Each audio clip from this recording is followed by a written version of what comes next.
మీద, బట్టల మీద, చెప్పుల మీద, ఇదమ్మా జీవితం.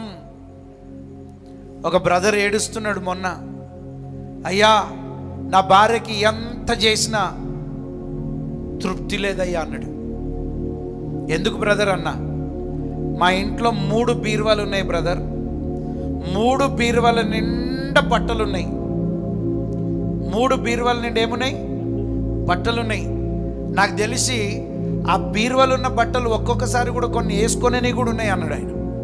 మరి ఎందుకంత బాధపడుతున్న బ్రదర్ అంటే, లేదంట ఒకవేళ ఇప్పుడు ఈ వారంలో ఎవరైనా దావత్కి రండి బ్రదర్ అంటే ఆమె అంటదంట, నేను ఏం వేసుకోవాలంటదంట. చెప్పాలి, ఏమంటదంట? నేను ఏం వేసుకోవాలి అంటే అర్థం ఏంటిది? నాకు బట్టలు లేవు. ఆయన అంటుండు, కర్మ కర్మ కర్మ కర్మ కర్మ. నాకు బట్టలు లేవు, నాకు నగలు లేవు, నాకు చెప్పులు లేవు. ఇదే నడిచింది ఘోష. నేను పాస్టర్ అమ్మతో అన్నా, వీళ్ళకు వాలంటీర్ డ్రెస్ తీసేయాలి. వాలంటీర్ డ్రెస్ తీసేస్తే ఇప్పుడు ఇంట్లో భార్య భర్తలకు జగడాలు అవుతున్నాయి. ఎందుకు తెలుసా? పోయిన వారం ఇదే చీర, ఈ నెల ఇదే చీర. అప్పుడేమో వాలంటీర్కి డ్రెస్ ఉంటే ఒకటే చీరలు వస్తే అబ్బా వీళ్ళు మెత్తటి మన సావాసం పోయేటోళ్ళు, వీళ్ళు వాలంటీర్లని ఒక చీర మీద నడిచిపోయింది జీవితం. ఇప్పుడు ఏమవుతుంది? వారంకి ఒక చీర కట్టాలా. ఎన్ని వారాలు వస్తాయి? 52. ఇప్పుడు ఎన్ని చీరలు కావాలి? 52 చీరలు కావాలి. వారంకి ఒకటి అంటే ఎన్ని చీరలు కావాలి చెప్పండి? 52 చీరలు. మంచిగా 4 చీరల మీదనే నడవబట్టండి. మేమేం చేసినాం? తీసిపడేయండి అన్న. అవన్నీ తీసిపడేసి అని చెప్పేట్లోగా ఏమైపోయింది తెలుసా? వారంకి ఒక చీర. ఎన్ని చీరలు? 52 చీరలు. ఎన్ని సంవత్సరాలు? 10 సంవత్సరాలు వేసుకుగా చెప్పండి. ఎట్లా ఉన్నాయన్నీ?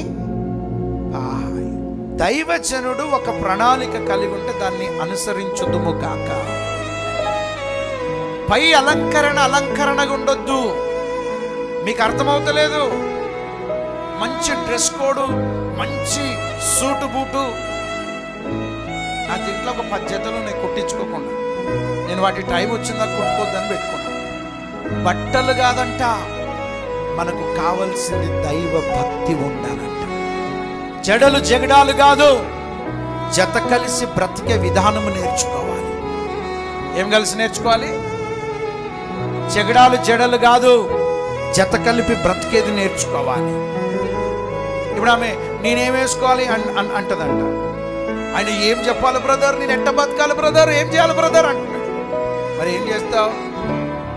నెలకు 10,000 ఇస్తావు, తెచ్చుకుంటుంది, మళ్ళీ అదే అంటది. అసంతృప్తి కలిగిన జీవితం. మరి ఏంటి? ఒక క్రైస్తవ భక్తి కలిగిన స్త్రీ, ఒక క్రైస్తవ భక్తి కలిగిన స్త్రీ దేవుని సంకల్పంలో తల పైకెత్తుకోవాలంటే ఒక మాట చెప్తున్నా నేను మీకు. ఆడపిల్లలు మీరు సామాన్యులు కాదు. నీ భర్తకు కిరీటం లాంటి వాళ్ళు. చప్పట్లు కొడుతూ ఆడపిల్లల్ని నేను కించపరచడానికి మాట్లాడట్లేదు. ఆడపిల్లలు ఎవరు తెలుసా? రాజు తల మీద ఉన్న కిరీటము లాంటి వాళ్ళంట. రాజును మనం బట్టలేసి ఏషమేసి కూసబెడితే కిరీటం లేకపోతే ఎట్టుంటాడు అంటే, కిరీటం లేని రాజెట్లను భార్య లేని భక్తుడు కూడా అట్లాంటోడే.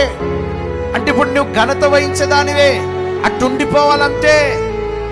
ఆయన అంటాడు, ఇదిగో సాధువైనట్టు మృదువైనట్టు గుణములను అక్షయ అలంకారము గల మీ హృదయపు అంతర్యముగా స్వభావము మీరు అలంకరముగా ఉండవలనని అది దేవుని దృష్టికి స్తోత్రం చెప్పండి.